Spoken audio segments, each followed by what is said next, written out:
Mastering the Multiplicity, the art of outlining a book. Let us turn now to the other structural rule, the rule that requires us to set forth the major parts of the book in their order and relation. This third rule is closely related to the second. A well stated unity indicates the major parts that compose the whole. You cannot comprehend a whole without somehow seeing its parts. But it is also true that unless you grasp the organization of its parts, you cannot know the whole comprehensively. Why then take two rules here instead of one? It is primarily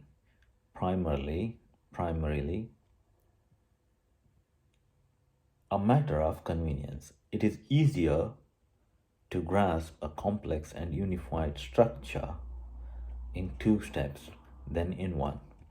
The second rule directs your attention towards the unity. The third towards the complexity of a book. There is another reason for this separation. The major parts of a book may be seen at the moment when you grasp its unity, but these parts are themselves usually complex and have an interior structure, you must say. Hence, the third rule involves more than just an enumeration of the parts.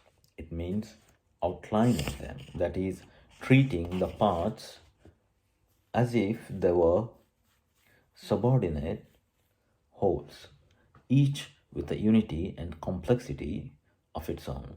A formula can be stated for operating according to this third rule. It will guide you in a general way.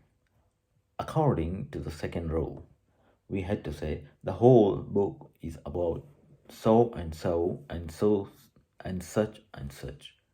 That done, we might obey the third rule by proceeding as follows. The author accomplished this plan in 5 major parts, of which the first part is about so and so, the second part is about such and such, the third part is about this, and the fourth part about that, and the fifth part about still another thing. The first of these major parts is divided into 3 sections, of which the first considers X, the second considers Y, and the third considers Z. In the first section of the first part, the author makes 4 points, of which the first is A, the second B, the third C, the fourth D, and so on and so forth. You may object to this much outlining. It would take a lifetime to read a book that way, but of course, this is only a formula. The rule book looks as if it required an impossible amount of work from you. In fact, the good reader does this sort of things habitually and hence easily and naturally. He may not write it all out. He may not even at the time of reading have made it all verbally explicit. But if he were called upon to give an account of the structure of the book, he would do something that approximated the formula we have described. The word approximation should relieve your anxiety.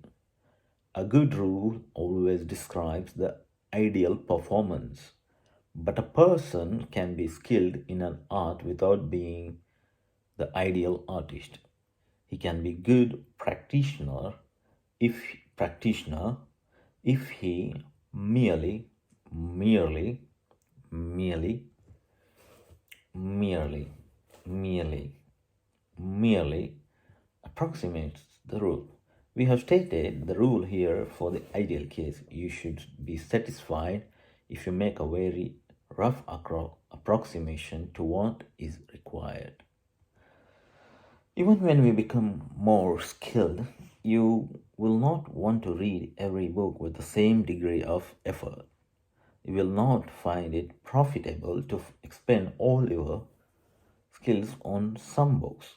Even the best readers try to make fairly close approximation to the requirements of this rule for only a relative full few books.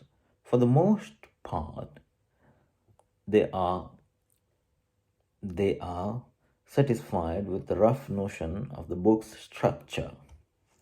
The degree of approximation varies with the character of the book and your purpose in reading it. Regardless of this variability, the rule remains the same. You must know how to follow it, whether you follow it closely or only in a rough fashion. You should understand that the limitations on the degree to which you can approximate the rule are not only ones of time and effort. You are a finite, mortal creature. But a book is also finite and, if not mortal, at least defective in the way all things made by man are. Now, book deserves a perfect outline because no book is perfect. It goes only so far, and so must you. This rule, after all,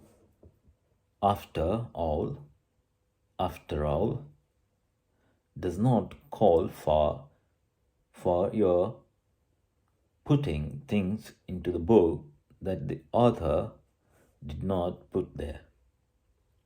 Your outline is of the book itself, not the subject matter that the book is about.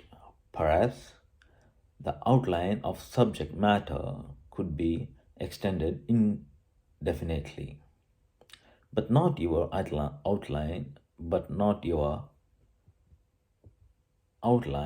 of the book, which gives the subject matter only more or less definitive treatment.